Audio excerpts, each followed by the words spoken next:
Alrighty then, welcome back to the Road to Blizzcon for Southeast Asia qualifiers. We'll be your casters for this set of matches. I am Rika, together with me right now is Beba. How you doing? Doing good. Very excited. Deadlykittens up against Playstomp. Both of these teams have been, I think, pretty much well known in the community. Yes. Deadlykittens, of course, defending champions. They changed their roster a little bit to include two Koreans, Confidence and Jinwoo. But at the same time, Playstomp, man, Lauda. Me part of the Lauda FC. It's like Lauda, my boy. Lauda, my boy. You're right. Yeah. Lauda is going to be joined by his co as well as Perez from the Philippines, but his lineup will also include Xcarrick and TNK. Xcarrick is the playmaker, in fact, for Meowpock, which is no longer a team now, but Yeah. they have split up into various teams, and I'm excited for what Playstomp can bring to the table.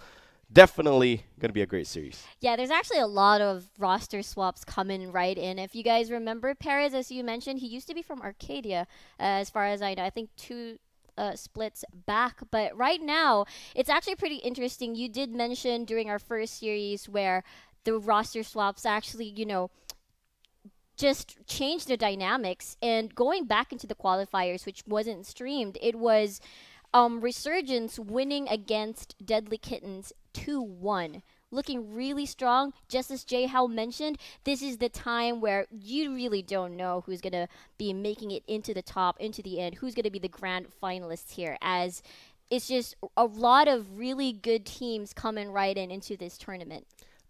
Definitely giving Deadlykittens the full respect there for attempting to bridge the language barrier between the Korean as well as the Filipino players themselves. At the same time, the same can be said for Playstomp, because although they're going to speak primarily in English, but there's a lot of different accent in that voice chat channel, voice com, sorry. So it's going to be challenging, I would tell you that for sure. And that said, I would definitely hope that both of these teams stick to their guns. Play something that they are confident in playing, and of course, expecting some great games today. Yeah, same here. As we've already compared from this split towards the previous split, where our day ones are usually 2-0s, but this time around, the fights that we've seen, the series that we've seen, are pretty close. So I'm really expecting the same thing for this set number 3, which is going to be between, again, Deadlykittens versus Playstomp. First map's going to be Infernal Shrines. Yeah, it is going to be. Waiting for the winner of this bracket will be Resurgence in the grand finals already.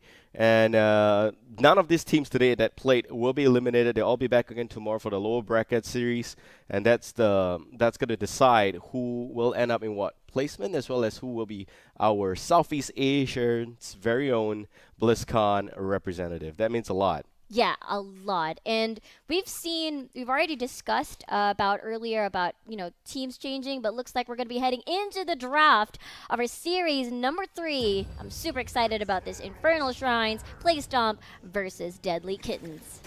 Okay, DK primarily had Mur to help them with the draft here on forward. I think it is going to be stronger with the drafting on the side of Deadlykittens for Playstomp. Lauda, he is just an iconic member of the Southeast Asian community. He's from Thailand. He's been playing and representing Thailand in the 2015 and 2016 official circuits there. So here, you cannot play without Lauda. So Oriel instant ban. A lot of respect to Oriel right there. Deadlykittens, they have to decide whether they want to let a Genji go before. I've never actually seen Deadlykittens given too much priority to Genji, but we'll see if they will respect the Genji on Infernal Shrines. Yeah, exactly. I was actually looking at the stats for the qualifiers 1 and 2, and so far, Playstomp actually does play Genji. In terms of tank, they've only played like 3 so far in terms of like the drafts that I've seen. Tyrael, York, and Dehaka. Meanwhile, for, again, Deadlykittens, they're quite very flexible. They have a lot in their pool as well. And they decided to ban Dehaka. They don't want that. Banning Dehaka unlocks Genji. Maybe it's just a bit of a toss-up here where if you want a Genji, you're going to have to first pick, sacrificing potentials like Uther. There we have the Genji getting picked up. Uther's probably going to go to Playstomp's side. There's also the fact that there is a lack of global here. Given the fact that Dehaka has already been banned out, there is the Brightwing, there is Falstad. Falstad not so much. Haven't really seen Falstad in recent meta, but Brightwing definitely a viable option here. Definitely. Looks like Playstomp is confident enough to play against this Genji. They're not fearing it too much. NSJ has been Oh, wait. playing... The sides have swapped. Oh, the sides have swapped. Okay, so Yeah. Playstomp is on the right side. Now banning the Haka instead. The Deadlykittens snap pick Genji. Yes. That changes a lot. Of course, we know that they've got some really good melee flex player. You got NSJ right there as a range damage dealer.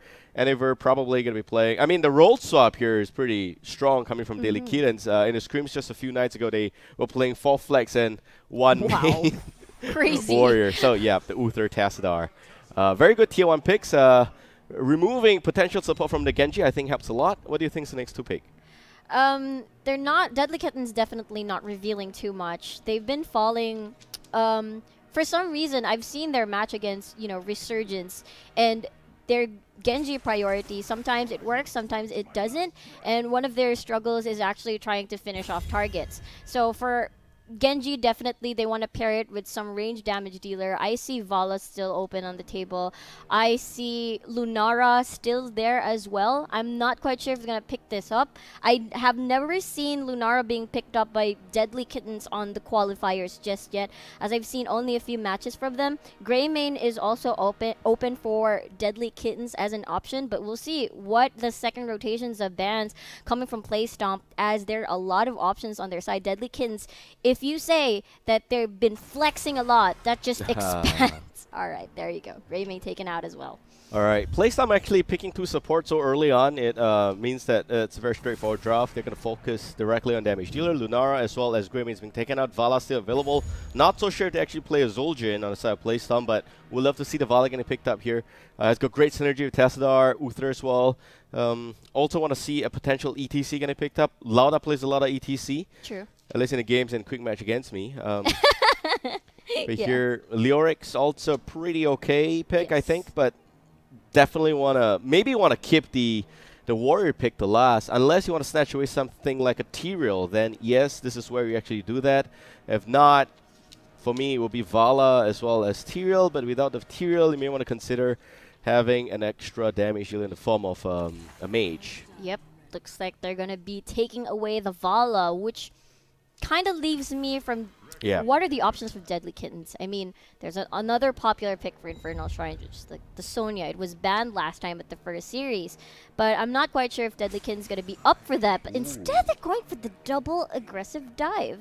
Yeah, if you think about it, there's only one real instant bailout for Playstomp, that is the Divine Shield. And having Li Ming, Illidan, that's a lot of damage inside Deadlykittens. They're also the first team, I think, today to go with a solo support Rhaegar.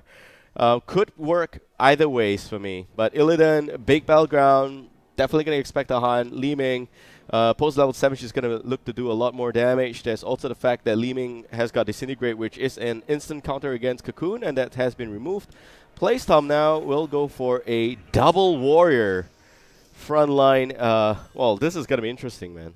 Wow. Just the moment that they saw that melee dive, they immediately thought of, you know what, we're going to just pick up Arthas. And I'm pretty sure Deadlykittens saw this coming as they left it open. They're probably prepared to face the Arthas, but I don't know what's going to happen, man. Okay, let's look at the draft again. They have got some good damage coming in here with potential Li Ming in the background, as well as very good Genji going in. But at the same time, you are not really... I would say they are dive-centric, which is why Arthas is a good pick, but you don't really have a strong frontline. You only have an Anubarak. Anubarak, you don't want to cocoon a frontliner. Arthas is probably, if you cocoon the Arthas, the rest of the team should still be able to back him up. They have got 2 supports there. You want to burst the Vala. She's got shield. She's going to get Divine Shield. She's going to get clans coming in as well. It's not going to be easy to dive against this comp. Would possibly expect Deadlykittens to do a little bit more flank, and that could be the win condition. We'll have to see. Big battleground once again. Doing objective, again, you have that Tesla to worry about. And on the side here for Playstomp, they don't really have an answer except for a Lightning Bond. But regardless, ladies and gentlemen, game number 1 in the second series of the semifinals upper bracket. We got Deadlykittens in the blue team. Confidence playing as Li Ming. Another will be the Illidan. Stronger onto Anubarak. NSJ as the Genji, and Jinwoo will be playing the support Rhaegar. All right, red side, we've got Playstomp, Hiskoa on the Tassadar, Excarric on the Vala, Lauda here on the Tyrael. And meanwhile, we've got Perez there on the Arthas and TNK on the Uther. Very, very good times. It reminds me that TNK is one of the best Uther in 2015, and I'm looking forward to see how he's going to really perform on that hero as well. Playstomp, not really going to engage. In terms of early game, I would say Deadlykittens should have a bit of an advantage, although they need a level 7 for extra damage coming from Li Ming. But so far, looking to be pretty okay. This Deadlykittens composition actually reminds me of 2 splits back, where it seems like when the objective actually is about to spawn, they try to just keep soak in the lanes and gain that advantage in terms of talent, and then get one pick and then move over to the objective. That is a very familiar Renovasio playstyle from way back. But we'll see if that's going to work or if that's their intention for this composition. But so far, they've got a lot of damage. Triple assassin DPS, rather. Lotta actually dives in. All right, shields onto Xcarry. Xcarry dropping a little bit low, but Illidan will also go down. The trade goes in pretty well, 1-for-1 so far. Jinwoo pulling back. Lauda has got some extra shields going in there. Will be okay. NSJ giving chase against the Testadar. Testadar should be okay. Oh, the Swift Strike going in, and Squad's still going to be okay. All right, NSJ pulls back out. Look for 2 superstars, 1 on each team. NSJ on a Genji for Deadlykittens, as well as Xcarrick on a Vala for Playstomp. Yeah, very well played from both of these sides, but Deadlykittens got first blood on that one, as NSJ will go against TNK Hiskoa. It's okay. He's got Cyber Agility, he's got Swift Strike, he has a lot of mobility and safety on his side if in case he gets in a sticky situation. But speaking of sticky situation, Perez!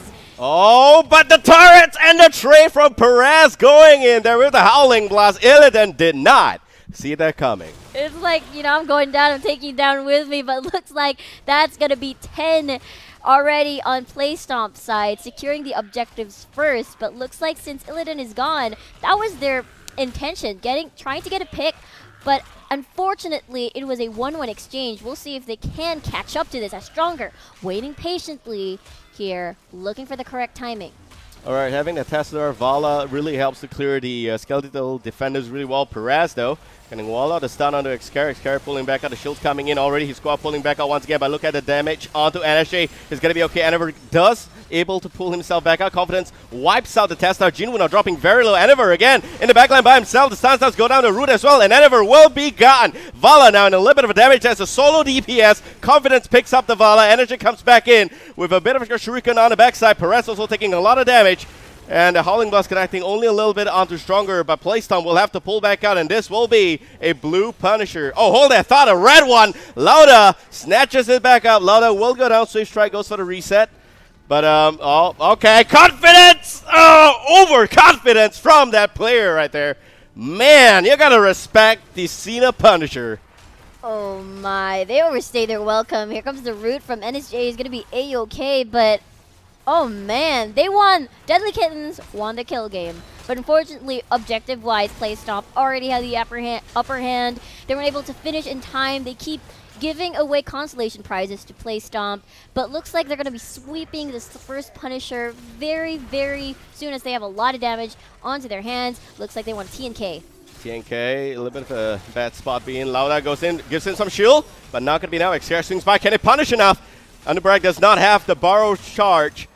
Going down, will be gone. NSJ again dropping very low. Lauda still wants to give chase. This is why I love Lauda. He just doesn't care. But still no kill there, regardless.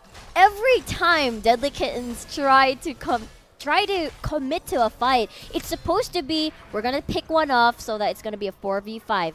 But it so happens Playstomp is there. They have the kit to actually punish them. And that's why if their plan, their intention of, you know, getting a pick, 2 objectives is not working out so well for them. So right now, Confidence actually got picked off from earlier, was out of position. And it's even so far, but camps are being secured right across the map. Yeah, it's a really good thing to see Li Ming already level 7, going to be able to provide a little bit extra damage there with Calamity getting picked up. Love to see a little bit more damage from this Li Ming. Of course, so far, you can tell that Confidence has been playing a pretty good game, being able to just burst down isolated targets in the back line. Yeah. but not so much in time, especially Enavir keeps getting caught out, not being able to finish the right targets. Lauda, as just said, very brave, but he might get stuck here. Lauda just gonna get shurikened to death by NSJ. Oh, Confidence takes a bit of a beating. Here's Goa comes in with a Psionic Storm. They're probably going to be able to just jet on back out of there. There is no flank coming in from the rest of Playstomp. They don't have the Arthas in the right side of this map. Still, level-wise, very even for both teams, close to level 9. And you see, again, Stronger looking for a pickoff against Perez. But Perez, man, has been playing a really good Arthas this game.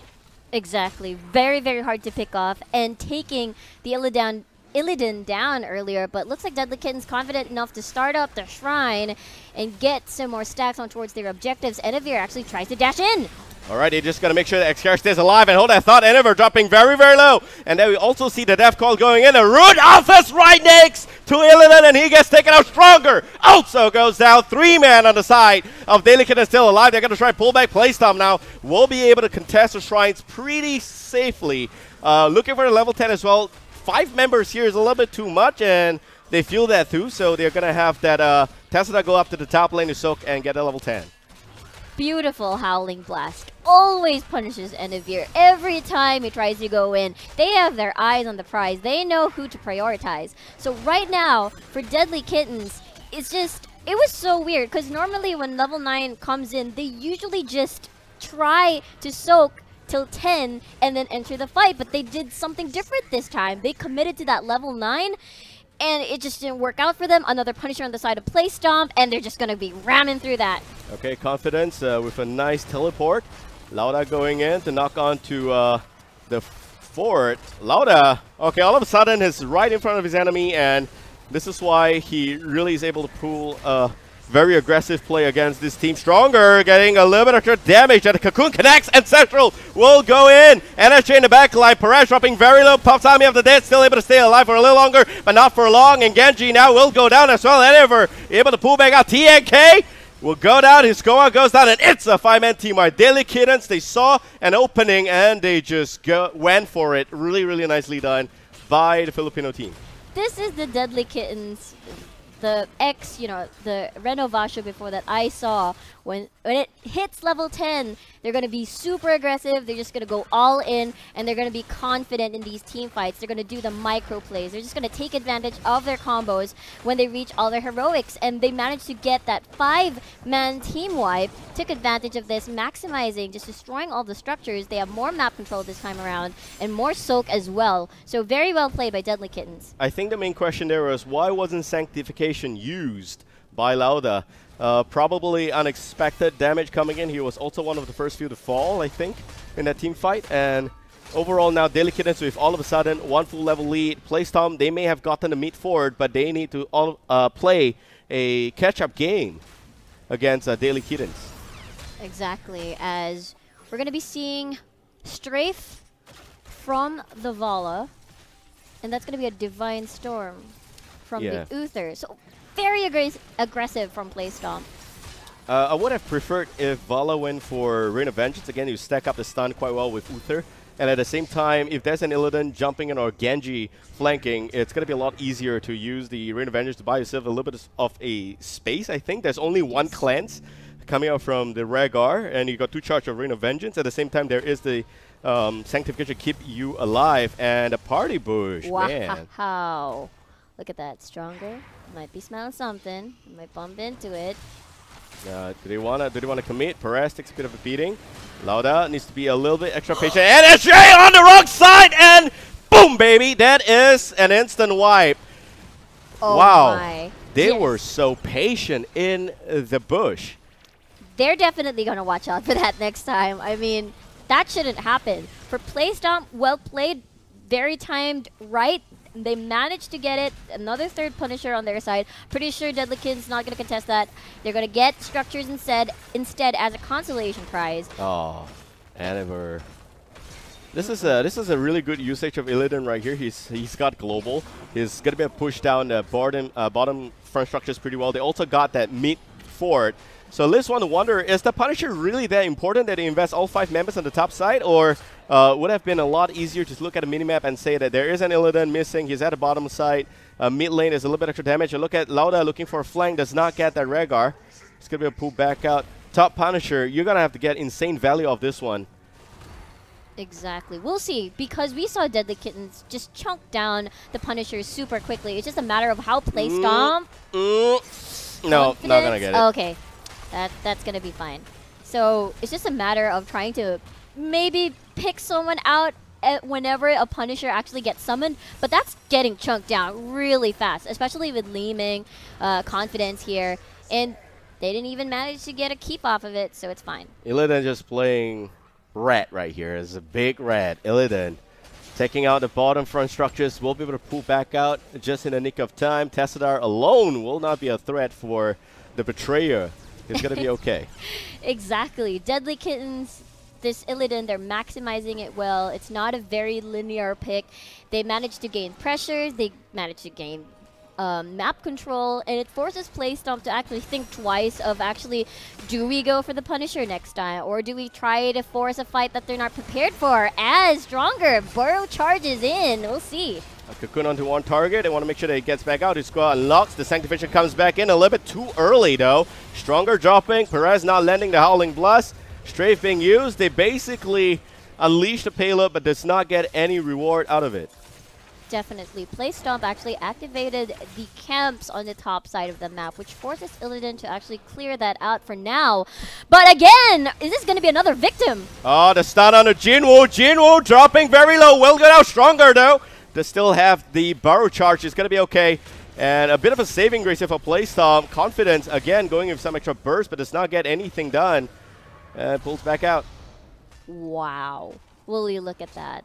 That was the second time Deadlykittens walked into a party brush.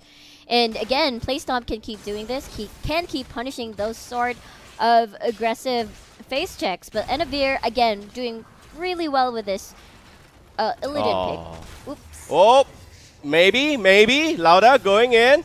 NSJ dropping very low. The stun, though, from TNK, and Genji will go down to heal level 16. They may want to get that bottom fort first before they rotate to the mid lane. Illidan's going to be a big rat, but a rat's not going to be able to get a keep so soon in the game. Definitely. Playstomp finding all the picks that they want. But meanwhile, in response to this, 26 seconds for Genji. That's Deadlykittens pushing towards the top side of the map. They're quite even, but that's Camp pushing towards the bottom side. So Deadlykittens has to make this quick if they really want to enter the fight. That's 12 seconds on the Genji. 4v5 at this point. They have to give it away, or else they might lose some more. I would have kept Illidan on the top lane. He could probably come over in a little bit, but no extra pressure on the keeps right there. Playstomp going to be able to get the maximum charge here. I think it's probably uncontested at this point. Genji will respawn, joins the top lane. They try and pick up a cam. That's a very nice response coming from Deadlykittens, but what is Playstomp going to do? This Punisher is going to march down the mid lane. Definitely. Deadlykittens on the defense again. Whenever this happens, they try to take something off the map, but I don't think as the game progresses, I don't think they will have that much room to actually, you know, keep doing this kind of strategy, as it is they're slowly losing their base. There's the Punisher jumping right in, back onto Confidence, and slowly they're chunking down their structures. It's really going to be a tough one for Deadlykittens. Not out of the shield. Punisher dropping very, very low now. Is it going to be a keep? They got to be very careful. Illidan can come from behind anytime. Stronger for 3-man stun. Energy goes in. Xcarrick gets an instant bailout. The strafe comes out as well. Stronger dropping very low. Burrow charges back out, but we do lose the Rhaegar on the side of DK. And also, you see the Dragon Blade coming out. Xcarrick still alive. Picks up Li Ming. Xcarrick is still alive. 3, 4 men down. Stronger. 1 man. Can he keep this going? Sidesteps the stun. Goes back in. Xcarrick with more shields coming in. And it looks like that's a dead Anubara. Can they go for a game? And it looks like Playstomp might have just done it here. 30 seconds. And Playstomp, man, who would have thought the Deadlykittens are going to fall flat on their face here? What a huge train of events. I am amazed. That was a fast game. Playstomp definitely played with their strengths. And they're very brave in their calls. Wow. I can't. I mean, for Playstomp, it's just them they're confident enough. I mean, they didn't take Rain of Vengeance. They didn't take Divine Shield. That's how confident they are that the Howling Blast is enough, that Uther's Stun is enough. Those are enough. And they can definitely overwhelm, the current Deadly Kittens Defending playstyle. champions, Yeah, if you defending will. champions. So there you have it. I'm impressed. I gotta catch my breath. This is insane. I mean, there's only one win condition for Deadly Kittens. If you look at that whole chemistry of the draft there, they take out the Vala. They more or less already won the team fight. Yes, there's 2 supports there. It's not going to be easy, but he went Divine Storm, and it's legit. Divine Storm actually sets up an area where you can keep the Vala alive. There is only one cleanse coming from Rhaegar, and more often than not, Rhaegar is caught out of position there. And at the same time, you have the Sanctification. Extra shields coming in. Tyra's got shield, Tassana's got shield. You have Sanctification. Vala should more or less be alive. But what was really insane was Xcarrick. A normal Vala player would have gone back, would have been like, you know what, I'm getting out of here. And that's your main damage dealer gone. At the end of that game, Vala only dealt 36,000 damage. That's not a lot. It is the top damage dealer, but if you compare with any of the other Valas in SEA, easily hitting past 40,000, this is actually a little bit less. Yeah. But she went for a very burst-centric build, I think. And, actually, no, she went for multi-shot build. So it's a lot of that AoE damage coming in. Again, punishing the fact that they only got 1 support on the side of Deadlykittens and keeping the Vala. Xcarrick, man. He is the best high player there is. Yep. I have to say this. And also Perez, towards the end, not so much of a good Howling Blast, but we saw those early game exchanges. Yes. Perez is only a 16-year-old kid, by the way. He lives in the Philippines. Wow. I did not know that. No, Perez. That's so cool. Yeah. Wow. Even the producers were stunned. We're going to replay. We're going to see that, check that out, and relive some of the key moments of this last game. My mind's blown, man. Deadlykittens. It was a very fast game, too. It's like Playstomp didn't give room for Deadlykittens to actually get back into the fight. So it's the last fight that we're seeing here before the core actually falls. Stronger enters into the fight.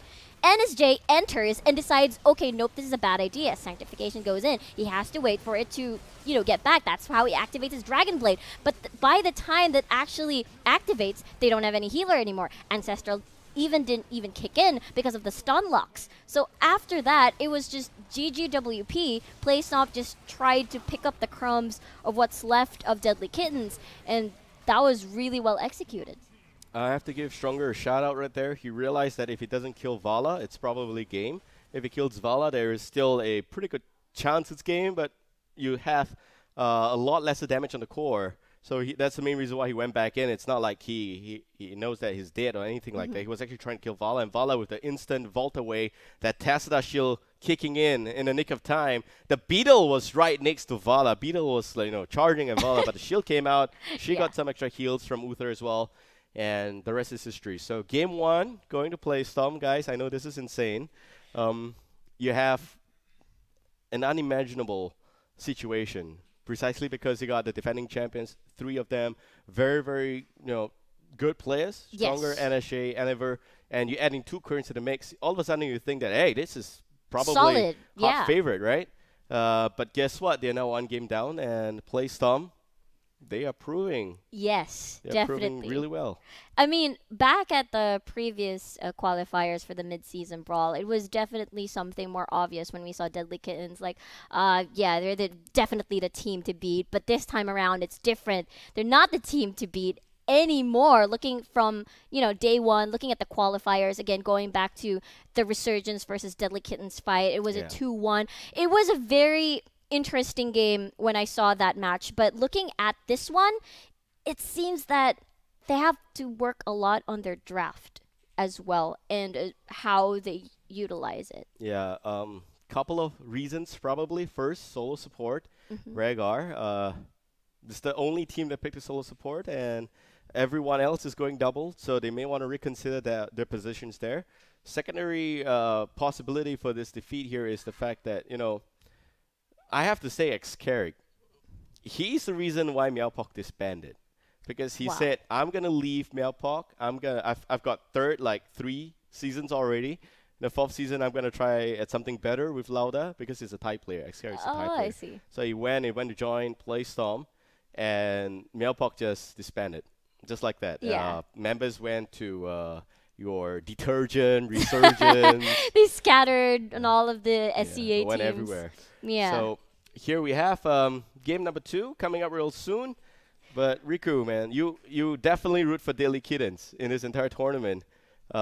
Yeah, they're definitely like I've watched them. Some of the players since Renovacio back then, as even as Bibinka, as their old name from way back. So it's actually pretty interesting how they evolved, and I really love the fact that it's not like not really obvious, but like a one-sided match. It's definitely like a really stomp, but not from Deadlykittens this time. It's from Playstomp. I like how they performed from the mid-season brawl qualifiers, and I'm definitely loving them more this time around. Yeah, man, my favorite, Playstomp, Perez, Xcarrick. Yeah. They don't belong to the old generational player, not the vanilla players, if you will, because the vanilla players you've seen Capricorn, Zappy, you've seen Merze, Stronger, NSJ, all the way from 2015, they have been around.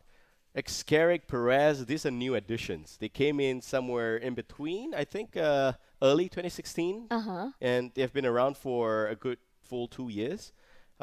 But they belong to the second batch of talented players stepping up to the competitive scene. And I'm just glad that they are really putting up a good show here today. And I'm excited at what Playstomp can bring. Maybe can Dave send Deadlykittens to a lower bracket? We don't know. I'm actually interested to see that kind of bracket, like a 2-0 on Deadlykittens, the previous representatives from mid-season. Don't jinx it, Riku. I don't know. It. I mean, we'll see. I mean, anything can happen in this tournament. I mean, Resurgence earlier, they lost to Detergents. Oh, yeah. Right? So, again, anything can happen. That's why I'm very, very excited for this day number 1. I mean, usually day 1s are like 2-0s, right? 2-0s. But we've recently seen like it goes up to game number 3, and it's very, very convincing and satisfying to watch these matches. I would say that previous splits were all, everyone trying relatively hard. Yeah. And then Deadlykitten holding back relatively hard until the grand finals, 3-0, we're done. Yeah, that's usually the thing. But now it's like everyone is putting on their best. You cannot fit in any argument here that says something along the lines of a particular team is hiding a strategy, because they are all playing for their lives here. And going down to lower bracket, the way we work in SEA is that even if you win the grand finals first set, if you're from the lower bracket, we go into a rubber set, another best of 3, because the team technically from the upper bracket did not lose a series before. So everyone's playing for the second life, and you could see how close these games get. You know how important it is. The Detergent versus Resurgence match was really insane as well. The first game, shout out to Keldor. He was in the chat as well. I wasn't casting. I was reading the chat, and he said that Resurgence didn't know how to play the draft. I completely agree. Game 2 was insanely close. A little bit of hiccups here and there, but Game 3, Resurgence just flipped the button, turned on, and they are able to end a game 9-0. 9 kills and into 0 deaths. Pretty good game. Pretty clean game there. Here, I don't know if Deadlykittens need a bit of a warm-up, but I hope they warm up soon enough, because, man. That looked very convincing from Playstomp. And the thing is, we're going to be heading into Cursed Hollow. And if we remember from last time, this was the game where they defeated Resurgence at the mid-season brawl in a convincing fashion as well. They also ended game 6-7 minutes in. Yeah, that's the fastest game we had that tournament at mid-season brawl qualifiers. Exactly. 2 maps that has been Deadlykittens forte, I think, is Dragonshire as well as Cursed Hollow. Of course, that's the old squad. The new squad, I would still pretty much expect the stronger NSJ and Ever to play Cursed Hollow really well. Apart from it being a Merze's kind of a map, it has always been stronger NSJ and Ever kind of a map as well for Cursed Hollow. So. Even back in 2015 when they were back, previously known as Bibinka Renovacio, they've always done well in Cursed Hollow. So I'm probably going to call it that they wanted this map. First pick's going to go over to Playstomp, and we saw Playstomp not going for, not really caring about a Genji, going for double support. This time around, you can expect Deadlykittens to switch things up a little bit. Would probably see, not a Genji ban, I'll probably see an Oriel ban, and probably Uther Tacitus can split sites. It depends on what Playstomp does here. Yeah. Going back to what you said about no room for hiding Yeah. their Yeah. drafts anymore, their strategies anymore. You know, it's the time where you have to be very, very sure of what you're going to be drafting. No room for experiments this time around.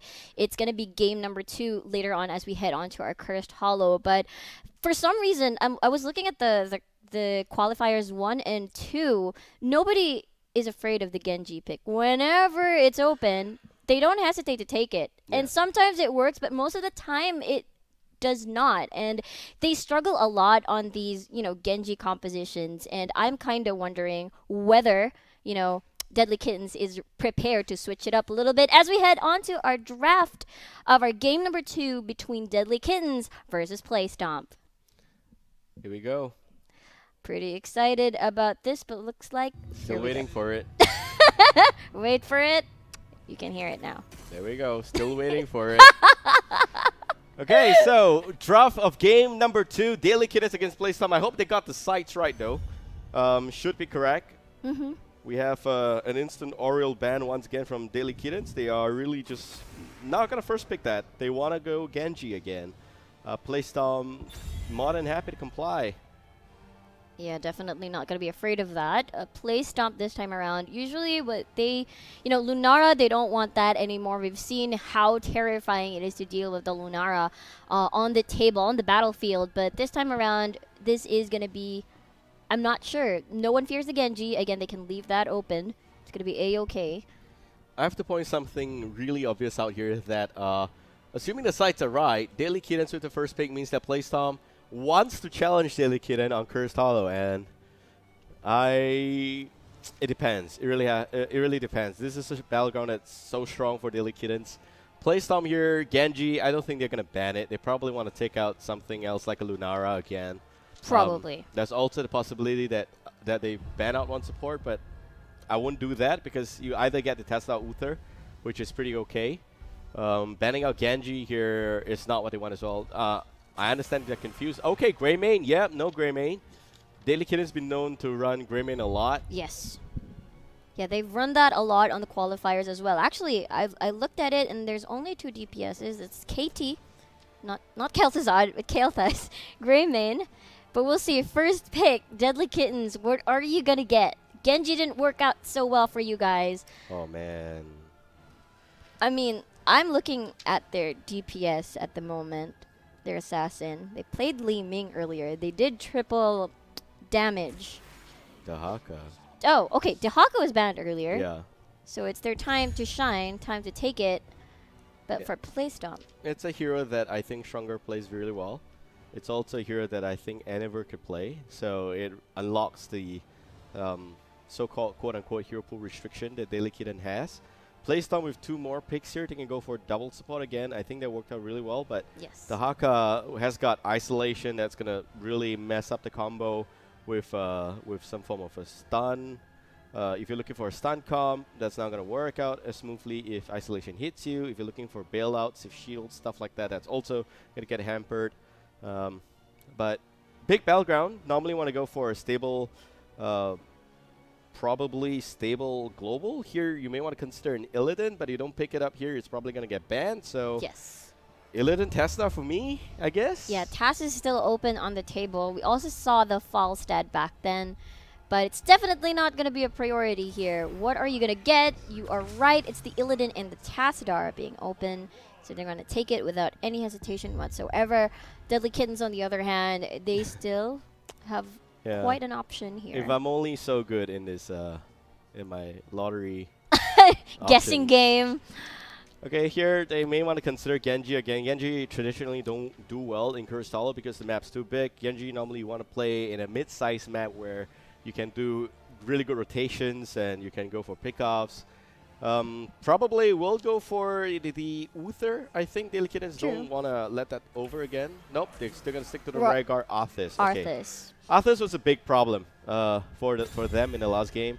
Perez can play really good Arthas. It's one of his 2 well-known heroes, the other being Kerrigan. Don't expect to see a Kerrigan here. So Arthas getting denied.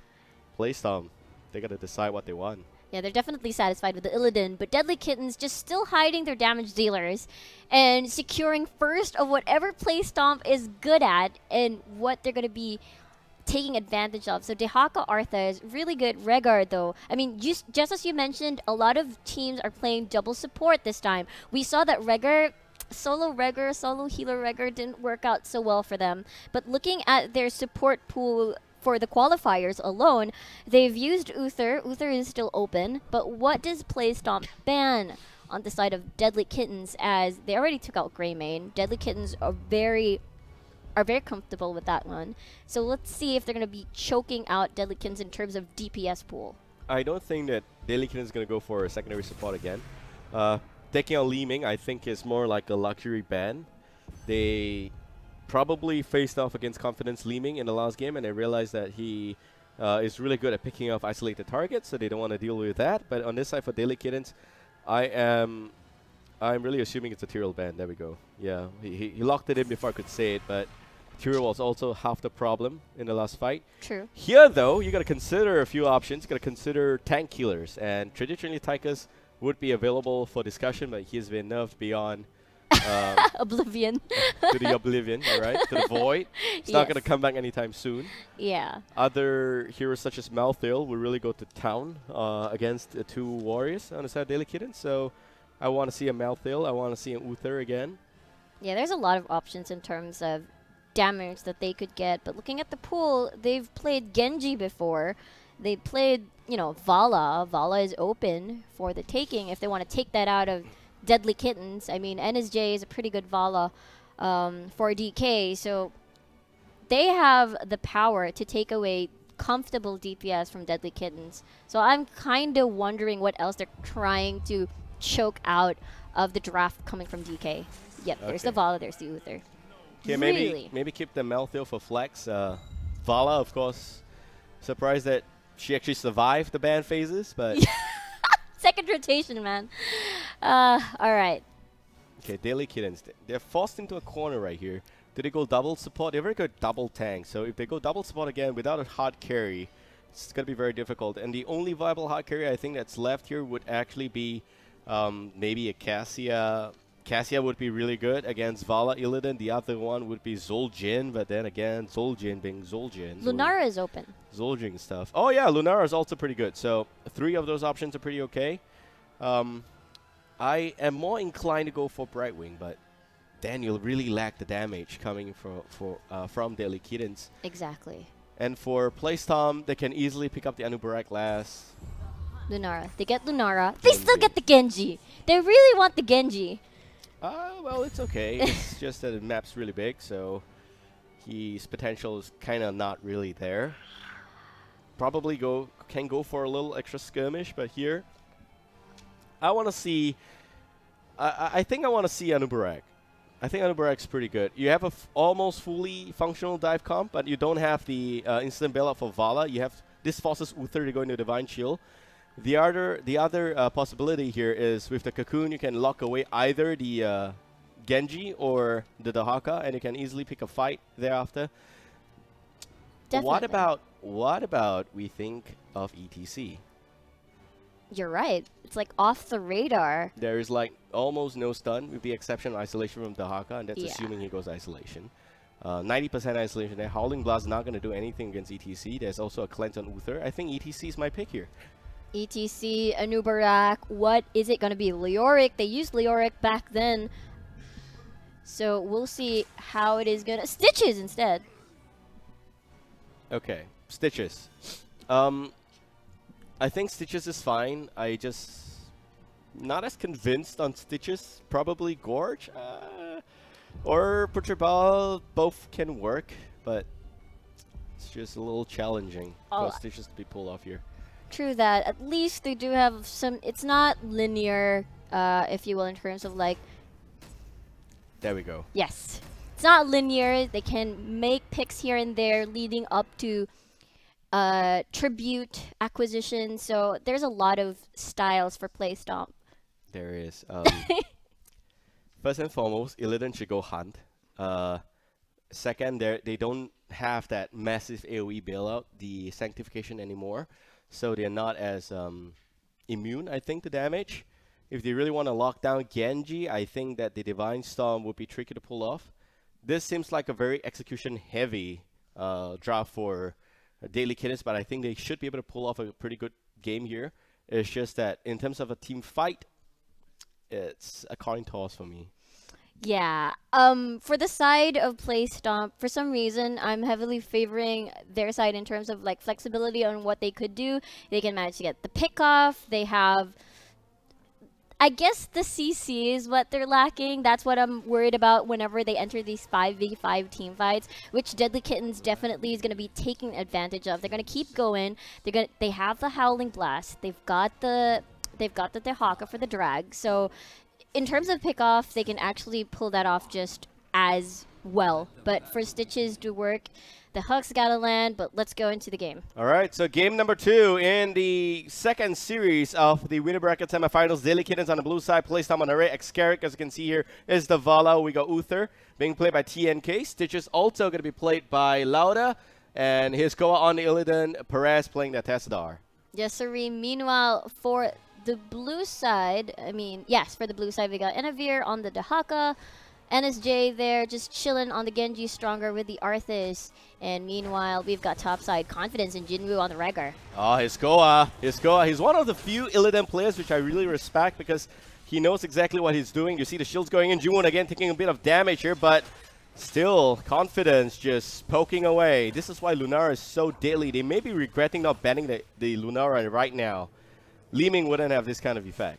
Exactly. They're definitely having the better trade in terms of like top lane dominance, as a lot of sustain as well coming from the Illidan, and then just gonna suck the mana out of the Rhaegar and just keep them zoned away. But you know, Confidence will be racking up some levels soon. So Lunara, I think it's a good pick, but for now, let's see if this Genji pick is gonna be effective on their side, as Enavir is very low. Xcarrick, gotta be alright. Enavir, oh, okay, the arrow's not really gonna connect there. Just gonna have to harf back home, and we still have got Genji in the bottom lane soloing here. Illidan, the beautiful thing about having Illidan in this map is that it's such a big map, it probably will have him do a lot of camps early on. As you can see here, about 2 minutes mark, the Siege Giant's gonna spawn, and that's exactly where he's gonna be. To clear that camp out pretty well. Enavir dropping a lot of HP. Xcarrick winning this lane really hard, but TNK, okay, no ammunition, nobody cares. Nice try. Just buying some time. Enavir, half HP. Genji rotating bot side. We'll see. Just gonna try and scare them away as Playstomp is dominating most of the lanes here. No respect from Xcarrick. Look at his positioning. This guy, he's at a gate. Wow, ballsy. All right, like clockwork, we see that both teams are now going and accomplishing a Siege Giants, and this is where it's a toss-up. Where is the first tribute going to spawn? Probably either top or mid. It always spawns in the center, so whoever gets it, if it's on top, then you will probably see Playstomp address the Siege Giants, and it's on top. So the beautiful thing, again, is that Vala is going to have to rotate back down, but Dehaka, having global, can stay in the bottom lane. Definitely. Again, remember, this is Playstomp's comfy map. Lauda already in position as Jinwoo and the rest. NSJ finds his Goa. Looks like a fight's about to break out as a Howling Blast connects. The shield goes in. Lauda's still okay. Lends a hook on the Confidence. And his squad from the back. Looking for stronger. Oh, man. This is an Illidan that walked into the Howling, the Tempest there. And hold that thought, though. Stitches will go down. His Goa still taking a bit of extra damage in the background there, but still staying alive. The shield going so strong. NSJ dropping really low, but Confidence goes down. And that is also the Rhaegar God 3-man so low. That damage out of nowhere coming in from the Illidan. Look at those HP bars. They look so yummy. But anyway, 1 kill on towards Deadlykittens. 2. Okay. Level 6, 3 minutes, boss. Does the DK see this though? I don't think they know. It's quite unexpected of a play, but since it's unexpected, they're not going to be, you know, scouting for this one. They're going to be picking up the pieces from that first fight. I have to say here that this looks to be a really good early boss for Playstomp. And the best part about it is that they don't even have the Dehaka in the bottom lane. They have the Dehaka right at the top side, so which means that Lunara is not going to be able to provide some form of defense against the top lane, and mid lane, the minions are already pushing there. They go for the mercenaries as usual, but Lauda is just setting up sentry. Perfect. just in time for the tribute to spawn as well. So a lot of pressure for Deadlykittens. I feel like they're not going to be contesting at this point. They're going to be clearing that out as Tassadar will be just there, going to be moving downside. Hook misses, but it's fine. And well played by Playstomp. They definitely, I can tell they love this map very much. Yeah, as much as I love Lauda as a player, I don't think he strikes me as one of the best stitches around. So, I hope he proves me wrong. But NSJ going up against Perez. Uh-oh. Dimensional shift? No, it doesn't have it. Okay. Nice deflect on from NSJ. They got to pick off from that one. But meanwhile, here on the mid lane, Xcarrick might be in a little bit too trouble. There's the vault out. Xcarrick very low. Enavir as well as a response. Nicely done stun. NSJ comes out of nowhere with a deflect. Eliminates Vala. NSJ. Cyber agility out. I'll pull you back in. Wowie wow. 2 members down from Playstomp. TNK is getting cleaned out. No. Illidan's back here. This is going to be a good trade. If they still want to fight, his squad doesn't care. He's just going to jump on the Stronger. They're switching targets right now. Confidence swings by. His squad needs to get back up. But no, he still doesn't care. Stronger dropping solo. The stun's going in. His squad's still alive. The shield. He needs the shield. It's too far. He goes back in the stun, and the shield connects. Endeavor still in a lot of trouble. Confidence looking to go down. His score, one-man carry. It's the Dream Alive. NSJ goes back in, and he did kill 4 members technically, so I can't complain, but this is going to be a curse. This is going to be level 10. NSJ still going to go in. Oh my. That went perfect for Playstomp. It was like his going to the rescue just comes out of nowhere. I am amazed by, you know, the rotations coming from Playstomp. Just baited out everything from Deadlykittens. Level 9. So they're going to be getting level 10, and Deadlykittens is just going to respect that and just back away, try to soak. But his Goa, wow. Yeah, his Goa. Oh, okay. Nope, no hook there. Confidence dropping very low. The strafe, not able to get the kill. So close. Xcarrick, he got it calculated, and unfortunately he was a little bit too soon. The small wall wasn't taken out, the gates were still up, and they are looking for a keep. They still have got 30 seconds. Stronger, a little bit of a damage, bad spot right there. Pulse Army of the Day pulls back out. Here comes NSJ to root on 3 to 4 members, and we also have the Ancestral connecting beautifully on the Stronger. TNK pulling back out, the Dragon Blade already popped, and the stun goes in. NSJ dropping hard from his score. MVP coming in, Jiru now in a bit of a bad spot. His Goa still doing some damage. TNK dropping very low. They should not take this fight. Take the keep, pull back. Beautiful execution from Playstomp. They're very patient. Lauda actually hooks Confidence in, but Playstomp says they don't want it anymore. They don't want to lose any more members. It's fine. They got what they wanted. They're going to be pulling back. And that was just a series of unfortunate events for Deadlykittens. And let's take a look at a replay of what happened there during the fight of the miraculous Hiskoa movement there. It's just the micro plays from that guy. And with the Tassadar to the rescue as well, they make a great dynamic duo. Perez there and Hiskoa. Well played. Okay. We spoke about a replay, still waiting on it, but at this moment you see Playstomp posturing. Stronger, he should know. He should know better. Lauda goes in, hooks the target, does not get anything, pops the ball. Circles around NSJ in the background. Perez now a little bit of a bad spot. Isolation misses! And Confidence drops very low. His score goes up against Lunara. The leaping strike coming in as well, but that's the bad spot for Lunara to be in. TNK lands a 2 to 3 man stun. Will still go down. Jiru dropping very, very low, but still his score, as long as he's alive. Lauda able to do a little bit extra damage. NSJ now in a bit of a bad spot. The drag connects onto Hiskoa, but still he's looking for Stronger. Looking for the jump. NSJ, and the swift strike is going to be okay. Hiskoa again, still giving chase. Genji does go down to the mercenaries right there. And able to drag the shield. Keeps him alive. Hiskoa, you better not go in. That was very, very close. Again, the dynamic duo survives the onslaught. Perez and Hiskoa.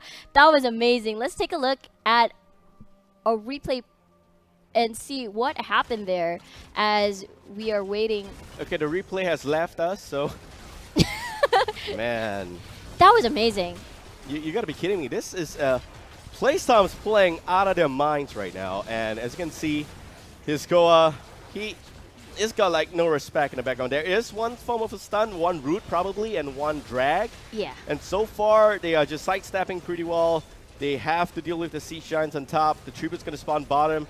This could potentially be Deadlykittens' first tribute, but they're both doing their bosses, and Stitches is already there. Yeah, it's gonna be a boss trade, but we'll see. I mean, this is greedy. The problem is whenever they head into these 5v5 team fights, all right, Lauda might be in a little bit of trouble. He's pretty brave. He's gonna try to bait these out. Pulls NSJ back in. Deflect is activated. We'll see. Yeah, it's okay. If they can catch someone here. TNK looking for the Divine Stomp. Nope, not gonna do that. Endeavor. Drag Isolation connects beautifully. Get a silence up. Nope. His squad with the hunt in the back line. NSJ now pulling back a little bit. Ancestral connects beautifully. Endeavor gonna still be alive. Lauda dropping a lot of HP. Ogata, his squad finally in a little bit of a bad spot. Looking to go down, and it's like 4 men down the side of Playstomp. This is what happens when Isolation connects onto the Playmaker, the Divine Storm Uther. Yes, sirree. And it worked out pretty well on their favor for Deadlykittens. That's their first fight won, and that's also their first tribute. They're going to be taken more away from the map as they accompany the boss and destroy some structures. And Perfect is three still down on the side of Playstomp. And what I saw there was a maximized Dragon Blade where everybody was just congested into one single area. Nobody was bothering the Genji. The Dragon Blade worked out pretty well on their side, and everybody was healthy on DK. So Playstomp, because I was a bit worried earlier on how, despite the Vala dying early whenever they head into these 5v5 clashes, Playstomp still manages to turn it around with, as long as they keep his Skoa alive, as long as the Tassadar is alive. But this time around, it didn't work out in their favor, and everything just landed perfectly for DK. They're going to invade the camera here, Lauda. Okay, he hooked a minion, but that was a good effort. Stronger now, a little bit of a bad spot. Icebound 42 coming out. Stronger getting a lot of heals going in. We'll be okay. And we have a 3-man Howling Blast. They pick up the camp. Stronger, there's a hook. Gotta be very careful. Lauda looking for the hook. Nope, not gonna get it. Nope. Still dancing around. Ah, so close. Oh, man. Very, very close. And actually caught them in a bad spot as well. Stronger, very low. It's fine. No heroics used at that time. Dragon Blade is back online. And Strafe, though, and the rest, Putrid and the Divine Storm coming from the side of Playstomp, still might take a while for them to be back online. So we'll see how this is going to pan out as Confidence. Whoa, risky. Okay, he goes down. Endeavor in the back line, doing a little bit of damage against the Tesla. Tesla's still going to be alive somehow. Vala does go down first and foremost. Perez still dropping very low, and the Assertion connects beautifully. A bit of a mess here. TNK with the Divine Storm already being used, but not enough damage. Skoa now dropping very, very low, and it seems like they're not able to take the team fight apart. And it's a 5-man team wipe on the side of Playstomp. They are all down now. This is Curse. Could be game. 5-man team white Curse with a lot of members down, all the members down rather. 26 seconds on the respawn timers. NSJ already advancing. We'll see though. 17 to 15 on the levels. They're doing pretty well. Vala will be the first one to spawn along with Tassadar. How are they going to defend this against all 5 members awake? Okay, they are going to pull back because the response time is a little bit too short. They will have to go to the mid lane to apply a little bit of pressure, but the fort's still standing. The gate's still up there. They're going to be very careful right here. Yes, the structures don't do damage, but it's potentially a bit of a choke. So they have to be careful. Playstomp was not level 16 in that team fight. They still wanted to take that regardless. It's all because Lauda was a little tad too greedy in the first tribute of the second phase in the bottom lane. True. And now they're paying the price, but still they're not out. They're not done yet. It's a top keep against a meat keep. Still pretty okay.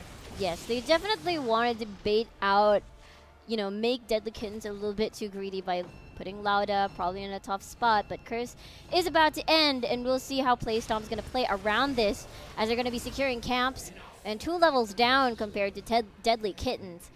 And so all of the heroics are going to be back online, especially at the Ancestral Healing. We'll see if they're going to be looking for a fight. Okay. Wisp is going to spot out some targets. Stronger dropping a lot of HP there. TNK again overextending. Going to be very careful. Stronger still alive. And the Ancestral connects. Stronger will now go down. And the camera shows me the core. We're back here. Lauda will go down. Xcarix still alive. Confidence taking apart Playstomp. His Skoa. As long as you leave one wolf alive, the sheep are never safe. Perez and his Skoa. His Skoa out. Okay, he got him. Drag, maybe? Man. I don't know. He's going to go bring him up to the top. Okay, he's going for core. Gotta be very time. careful. Perez,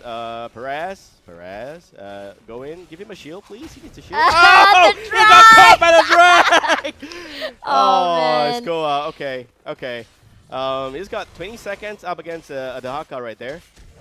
You can probably just try to run away or try to get the sustain in. Drag connects. Enavir very low. Risco will respect the fact that in 5 seconds, Arthas is coming back online.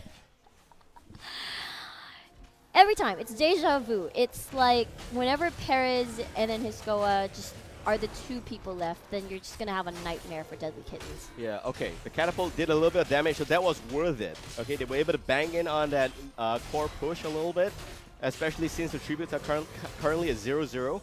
Going for the top boss here is going to nullify a lot of that top lane pressure. Hopefully they're able to get it and contest the bottom boss, but... Okay, they're going to get stunned.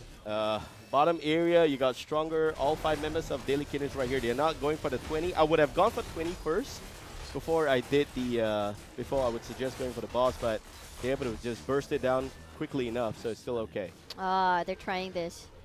Let's see how it's going to pan out. Level 20 is soon for Deadlykittens. This is very crucial against Playstomp. Don't fight. Just don't fight. Just soak. Soak, get top siege. Are they going to rush in?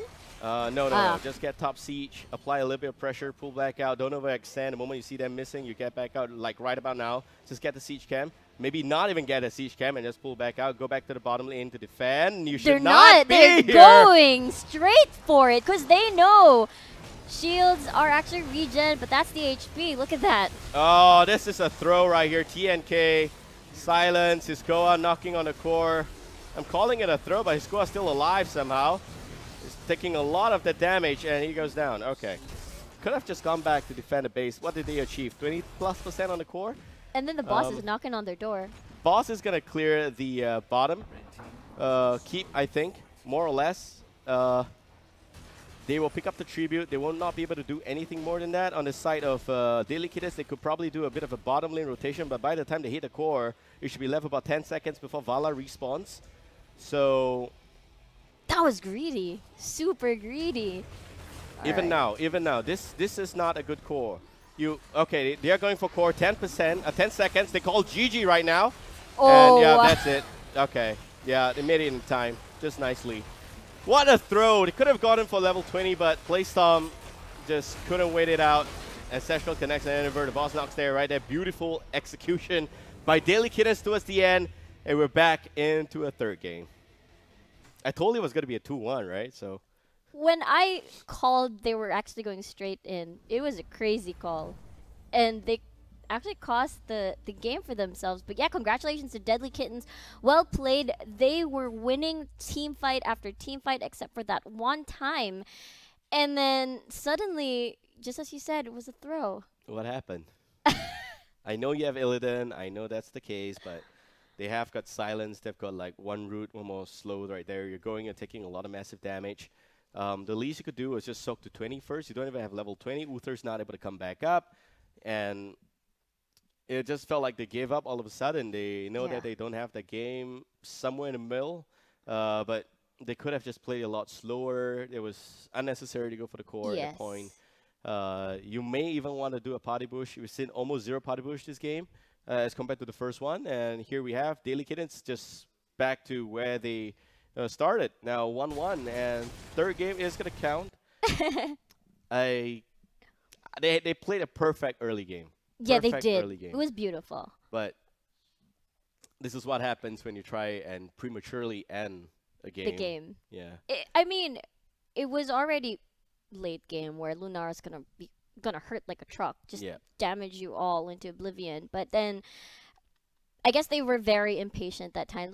Let's take a look at a replay of what happened there from our game number 2. Again, another series that ends up with the game number 3. And this is the mid fight here. Yeah, look at this.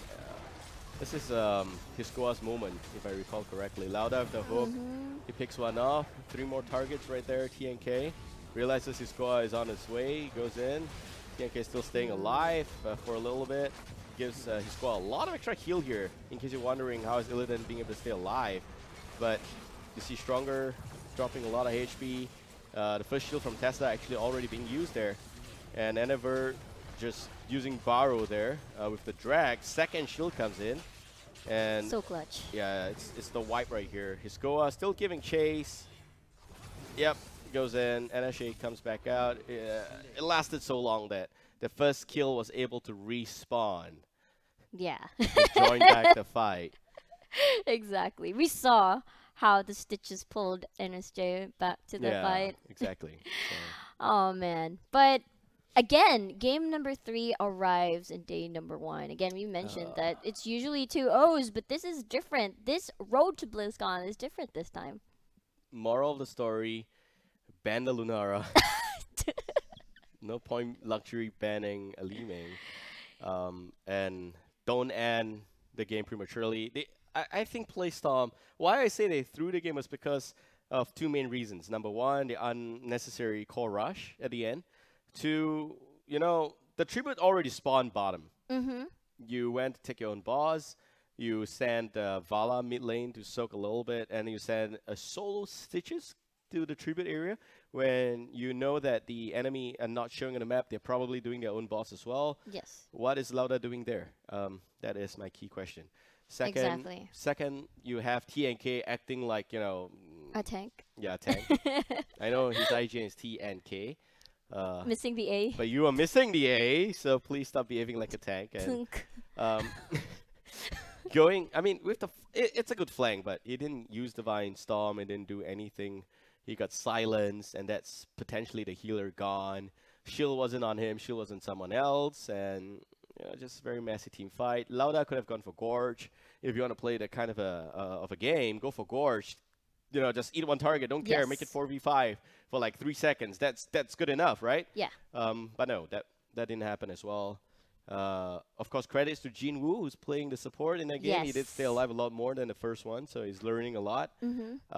And here we have a third game, Dragonshire, Riku. I'm very excited, as a lot of the team's seasoned players are very used to this map, so it's a matter of who executes it well. But going back to what you just said earlier, it's the... what do you call this? Wow, it just flew right out of my mind. Okay, going back to Dragonshire, what do you think are the priority picks here? Genji is an issue for Playstomp, unfortunately, but I think the bigger problem for them was the Arthas. Arthas was picked up by Deadlykittens primarily because of the fact that they saw an Illidan getting picked up so early on. And I would say that so far in the early stages of the game, they played it pretty well. Here, you probably still want to prioritize the supports, which we have seen so far coming out from Playstomp. But you really just want to make sure that you ban the Lunara. Losing Vala is okay. I think banning Greymane first phase is okay as well. Genji has got a lot of potential here because he has got a lot of mobility. This is a mid-sized map. Not really... it's a very different map compared to Inferno Shrines as well as Cursed Hollow, which are big maps, and traditionally Genji don't really do well in those maps. Here, mid-sized map. If Deadlykittens... I'm just going to call it. I think Deadlykittens, if they have Genji, if they play right, they probably should win this game. Yeah. I don't think Playstomp is going to be a recover from their mental blockade from Game 2, but I hope that they train their patience a little bit. They, play it slow and focus on solo laners. This is not a team fight centric map. We've seen Playstomp win team fights after team fights. Yes. But this is kind of like a little bit of a skirmish map, which I feel is in favor for Deadlykittens. So no matter what you pick, man, just play it slow. Yeah, Deadlykittens like those aggressive rotations early at the face of the game, get a pick off here and there, manage to soak, get that level 10, take advantage of that, of your opposing team, low on heroics or low on talents. And what you just said about Playstomp have to be a little bit patient. You can tell that they're very antsy in terms of like their calls and their strategy. So I'm really excited about this game number 3. Yeah, I just thought they were too greedy. That's all. They were already down a little bit level because they had the Haka split soak, but Illidan didn't do much of a split soak, so that's a big problem. And here we go, 1-1, ladies and gentlemen. Draw for game number 3 on Dragonshire. First pick goes to Playstomp. So last time it was more like, let's not put the Oriole on the table. Let's let the Genji roam freely. It's fine. I mean, they lost game. Deadlykittens lost game number 1. It's not a huge problem. And for game number 2, just as you said, Lunara was was a huge problem on that game in terms of damage. Very painful, hit like a truck. But let's see what Playstomp prioritizes this time, as they are going to be the ones who's going to be banning first. There's a lot of options on the table. We'll see. They banned the Greymane last time. Yeah. Greymane or Lunara ban. I would ban Lunara just to see what happens. Yeah. But then again, it's not going to be easy. You have to decide here right off the bat whether or not Playstomp wants that Genji. I know Xcaret can play Genji as well. But if it's going to be the range damage, you're like, okay, they're still going to ban the Haka. Consistent with the first draft. Yeah. They're going back to their roots. And last time Playstomp played this, their approach was different. Tassadar instead. So they're shifting it up a little bit. That opens Oriel. That opens a lot of things. So they're going to be not going to hesitate taking that, of course. Yeah. Oriel, although has had a little bit of a nerf, removal of the level 7 talent on the W. Now she has to wait a little longer for those cooldowns on the Ray of Heaven, but Oriel now still pretty good tier 1 pick, I think. Yes. For Playstomp, there's a lot of synergy. You talked about Gul'dan, Vala, etc., etc. Deadlykittens here with 2 picks. They probably want to stick with the Genji. Maybe they want to deny Playstomp by going with the Greymane or maybe even the Vala. Lunara is still open again. Looking at Playstomp's Uther. Okay. Uther. All right. Yeah, they're changing it up. They're finally going for Genji Uther. Playstomp though, without the Uther TNKs, well, the good news is he's not gonna walk in like that anymore. Definitely. But because of the shifting of the bans and the priority picks, these opens up a lot of the pool that Playstomp is comfortable with. Exactly. Tyrael's open. Oh, Brightwing. Brightwing. That's fine. Interesting. That's okay. Double support already for Playstomp. Maybe they don't have to ban the Rhaegar. Well, it just gives me a little bit of a thought. We've only seen Jinwoo on that Rhaegar, and now he's shown that he can play Uther. What happens if we remove both of that? Interesting. Yeah, Tyrael's gonna get banned for sure. I don't think they needed to pick the Brightwing, but maybe they're afraid of Genji Brightwing. Probably. And interesting. Wow. Well, it is game number 3, so they don't wanna. They're going all in on this one, but Vala is still open. Let's see what Playstomp decides to ban, because last time they decided to ban Garrosh. Interesting. Well, it is a popular pick for Deadlykittens back at the qualifiers, so I'm not surprised. They don't want to risk it. They don't want to deal with that, taking that off the table. Yeah. Small map, Garrosh does really well here. Almost no escape the moment he gets, thrown back. Flip table. Yeah. Flip table. Table flip. There you go. I mixed those two up. All right. Okay, so Deadlykittens with 2 more picks here. We'll have to see them with the Greymane. I think they deprived of the Greymane for a really long time. There's also the possibility that they are going for Arthas again. True. But no real need for that at this point. Yeah. The fact that Playstomp doesn't really have a strong front line yet. You can leave the Arthas to last pick. Could be a denial away from Playstomp. If or ever. Maybe the ETC, I don't know. ETC Could looks to be okay, I think. Yeah, they need like a backline DPS for that. Lunara is open. Genji. Chromie and Nubarak instead. Wow. So they were hiding a lot of things back at the qualifiers. All right. Maybe instead of hiding, they developed the technology a little bit more. Maybe. Yeah. Perhaps. Let's see what Playstomp. How would they respond to this, as they are lacking that solid front line still for the Vala. You definitely need a lot of protection for that. Are they going solo DPS, or are they going to pair it with someone? We'll see. Interesting. 26 seconds on the clock, looking at their picks from back then. I will go ETC. Definitely solid. If ever. I think that, or maybe... They played Leoric last time. Leoric is fine. Leoric Lyric should be able to set up some good area there. Oh, Stitch's Malthael again. Okay, all right. Malthael would have been a lot better if he was picked in the last game, but here Stitches, Lauda Stitches, I think Stitches is okay, but you really need to worry about a Chromie burst on the back line, which is why I think Stitches was picked up, just primarily because Lauda's looking to hook over the Chromie, but it's not going to be easy because Chromie's range is quite far. True.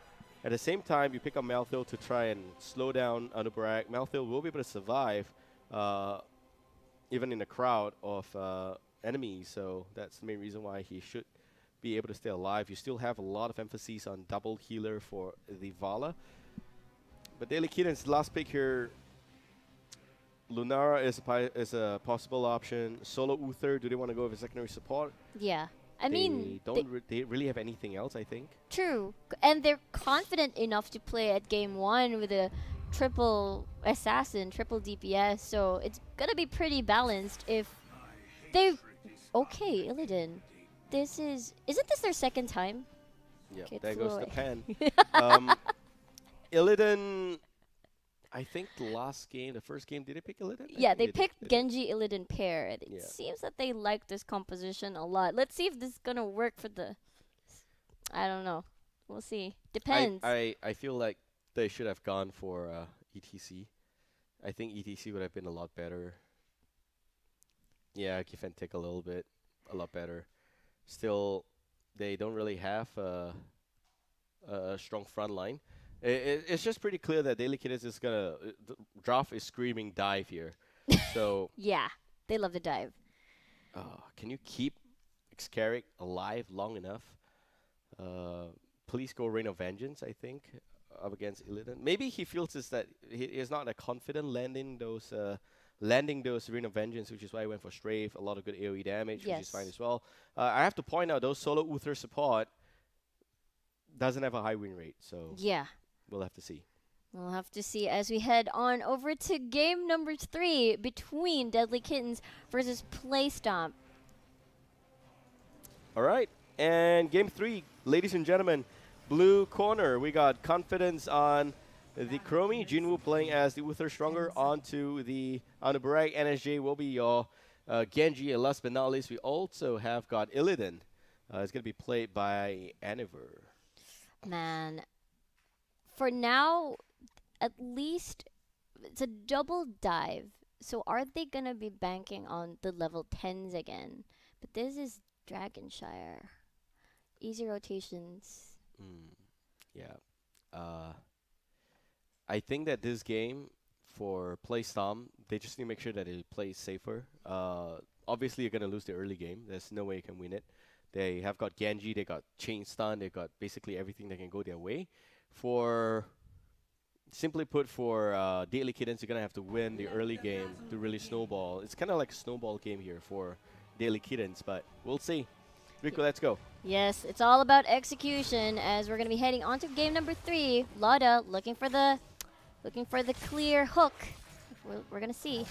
Oh, hook onto Stronger. Just going to tease him a little bit. He blocked the hook. Whatever. Bit of best spot. Perez, though. Oh, Brightwing going to go down.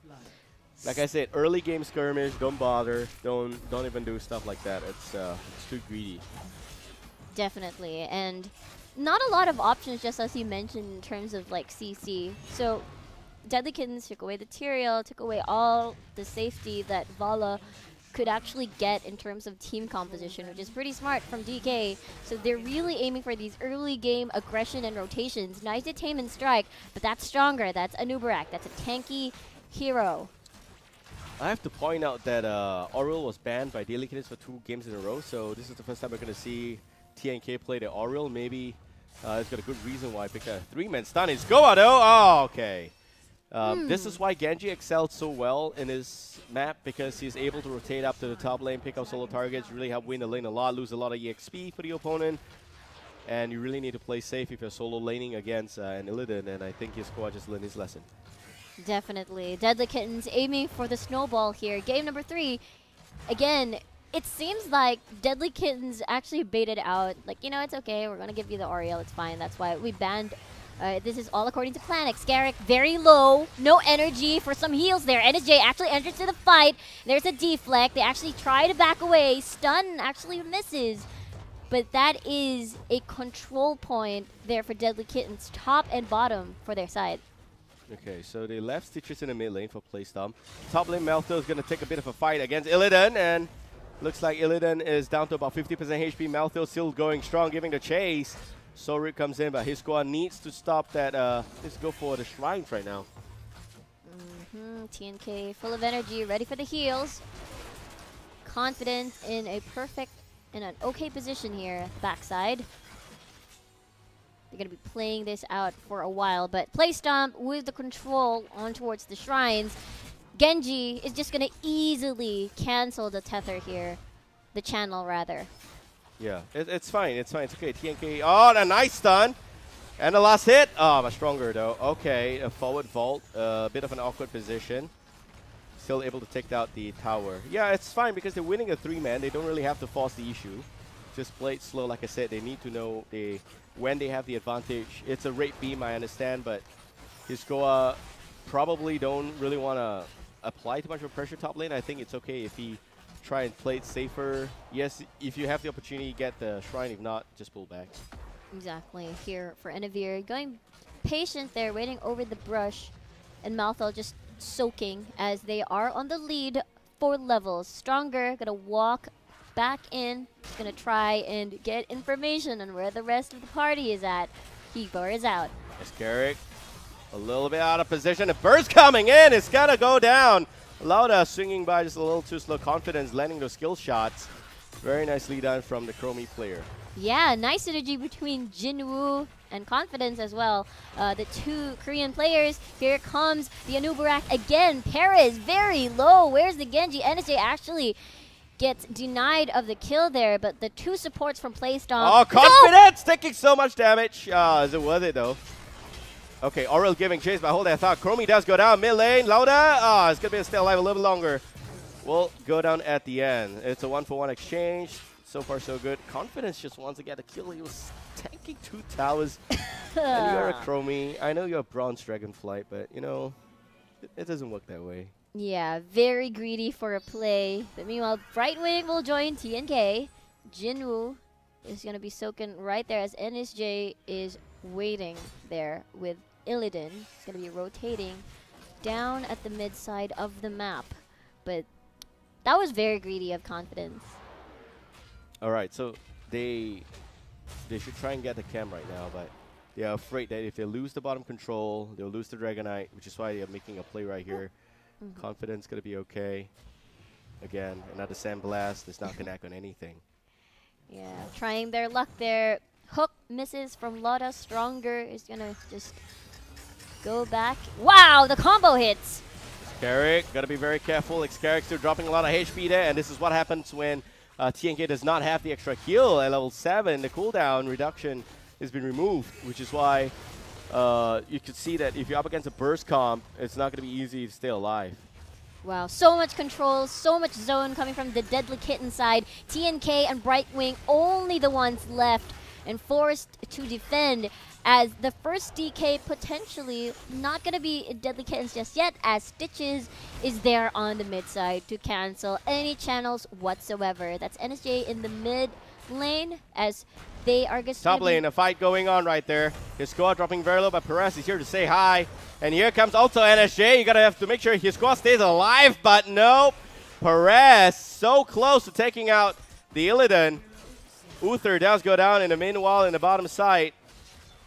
And NSJ going in, but TNK is gonna be able to just stop this channel right here. Oh my, that's a Uther falling down as well. So another 1-for-1 exchange. Still fine. Yeah, they need that level 10. Gotta be very careful. Perez, Polymorph, and the Han. Oh, Endeavor. Pops evasion, gonna be okay. We are looking at Melfield coming up to the top lane again. Perez probably will be able to use the phase shift back out. Oh, the stun onto Xcarrick. Xcarrick again. Oh, Lauda not able to block the Sandblast. So much synergy between the skills, the skill set of Chromie and the rest of the sands, members. No matter what he did. Sandblast was gonna land anyway because of the piercing sands. Yes. So for Stronger, the rest of the team already level 10. Enavir might be in deep trouble. Oh, nice Emerald win, but is Enavir still able to stay alive, though? His squad giving chase. Ah, there we have. Oh, the strike, though. Definitely one member down, but let's see if Lauda will be able to survive this. Yes, he will walk down safely back to his base as he pulls Stronger back in.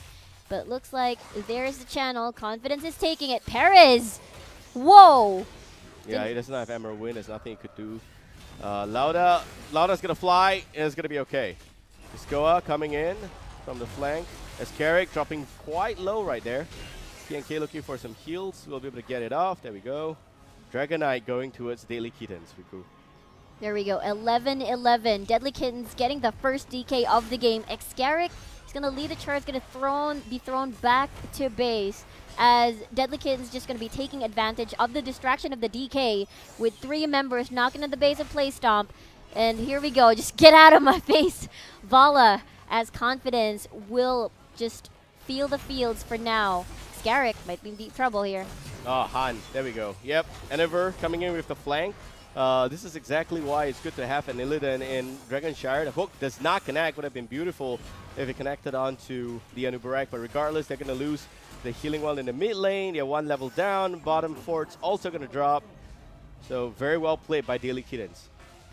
Definitely. NSJ, though, just hiding in the brush, but actually finds the Brightwing, rather. Perez, very down. Polymorph onto the Cyborg Ninja. He cyber agilities away from that. Cocoon lands onto Lauda, but actually pulls Jinwoo back in, and no one's going to die from that exchange. And Chromie, Confidence, just doing a great job on his hero right here. Escarric going to be able to sidestep the damage there. At the end of the day, it's just the point that they were a little tad too greedy, and Enavir will be able to pull back out. Okay, yep, this seems like a good polymorph. Enavir will go down. However, the cavalry has arrived. Stronger misses the stun. Lauda senses a bit of a challenge, looking for that. His squad goes into the Rave Strike. Stronger dropping a little bit. Perez in the back line, getting severely challenged by the Genji. We'll be able to pull back out just nicely. Nicely done by NSJ just to make sure that Stronger is going to be A-okay. But meanwhile, in the mid side of the map, there's still a lot of pressure going on from the clear, from the zoning, coming from the Chromie. And level 13 on towards Deadlykittens. Meanwhile, Playstomp will follow suit as they secure camps on the map. This is how they respond. They're going to be securing their side as well. But so far, so good. Pretty even. But in terms of like clashes and skirmishes, definitely Deadlykittens is coming up on top. But we'll see. Lauda spots the cavalry. Okay, the stun onto Barak. Lauda not really able to get any value out of the hook right there. And we still see the shrines coming up in just under 30 seconds. Boom. Oh, Sandblast connecting onto Escarric there. As they will clear this side of the map. Shrines will activate soon in a few seconds. Confidence is posing a really huge threat as the game drags on towards Deadlykittens, but there's the hook. Oh. They find the Chromie. Oh, Chromie, a little bit of a bad spot right there. TNK not able to land a stun. Escarric goes in with the Strave, gets stopped. Here we have the Emerald win with a bit of a pushback against the Anubarak. But Energy already in the back line. The Aegis comes out. Stronger now dropping a little bit of extra HP. Enavir again in a bad spot. Going in against Perez. Perez still staying alive. Lauda misses the hook. Perez still alive and a stun onto Illidan in the background there. And Genji does go down. Enavir still alive somehow. Will go down. And here comes the Piercing Sand. Misses all targets. Jinwoo drops a little bit extra HP. Again, the Sandblast coming out here. This is the moment for Playstomp to regain control. That was beautiful. That was the best punish from Playstomp. Finding confidence, overconfident in terms of position, good detainment strikes coming from TNK time after time. And they're just going to be trying to choke down and try their luck in terms of like those skill shots from confidence. Jinwoo, let's see the Korean synergy here. Okay, Escarric forcing the issue. Pull back out. Right wing. Oh, that's okay. Yeah. Some extra kills coming out. Mid lane though. Perez. It's a Sandblast magnet right now. Stronger, buying some time. Illidan already going up to the top lane. Energy swings by. Lauda pops the ball again. His squad channels it up. Just in the nick of time. Should be able to get it. There we have the Aegis being used on Escarric just for safety measure purposes. His squad picks up the DK. will be able to push the mid lane. Yeah, there's a lot of heroics not back online on the side of Deadlykittens, so they're just going to be waiting for that as the fight drags on. Look at that. There's a beautiful stone into Xcarrick. Nice Emerald win, but Xcarrick gets keeping a lot of HP. He's going to fall down. TNK will try to survive as Ariel falls down as well. 2 members down. Yeah, the DK not really able to do anything. Lauda pulling back. 3 members down, 4. And that's also because Malthael, one of the damage dealers in the DK. Deadlykittens didn't know exactly when to take a fight. He went for it. The hunt coming in, just bypassing the Emerald win.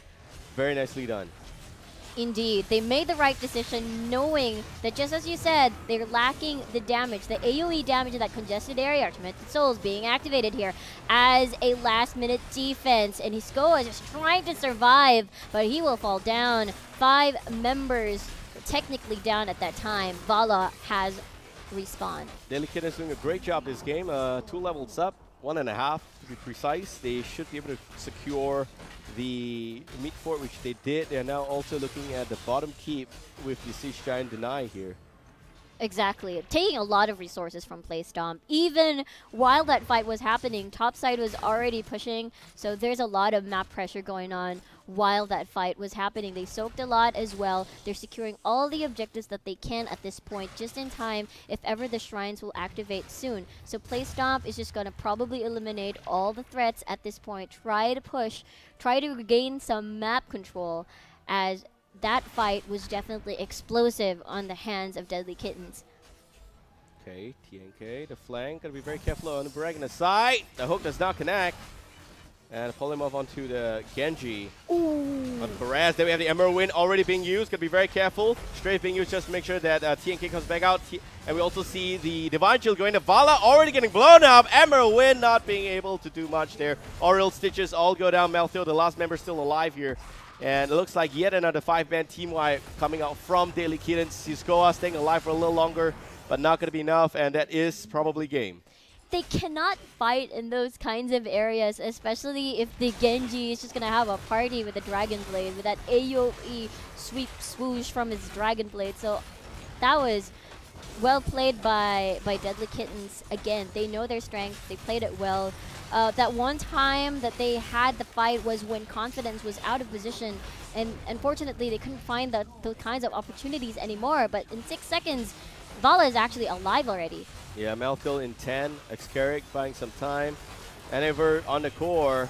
May not be enough. Lauda coming with the slam. There goes the Cocoon. That should be able to seal the deal. Perez there with an Emerald Win, buying even more time. But Enever is still knocking on the core, and the core looks like it will go down. Deadlykittens proceeds on to the winner bracket finals. Playstomp relegates to the lower brackets. Interesting match. It was definitely not a stomp on game number 3, but it was very apparent when it comes to team fights and clashes and skirmishes on which composition was working well for their side. Really nothing to say there, man. It's just that it's a dive comp up against an Emerald Win. Yes, Emerald Win is always used in a very awkward position. The moment you see the Underbrag come in, there's nothing much you can do thereafter. Could have used Aegis, I think, a lot of time to try and keep the Brightwing alive, or the target that was getting stunned. But we see Aegis being used very reactively. It's always a little too slow, which is why if you're going to pick up Oriel, you're not going to deny damage, then there's no point. But we are now moving on into the winner bracket finals, the last match of today, where we will see that insane rivalry between Deadlykittens and Resurgence once more. I'm super hyped for that one. Yeah, it's going to be exciting. We are now actually going to check if we got a replay. Nope, we don't have a replay, so we are going for a short break. And we'll be back real soon in under 15 minutes, so sit tight, stay tuned, and we'll be back.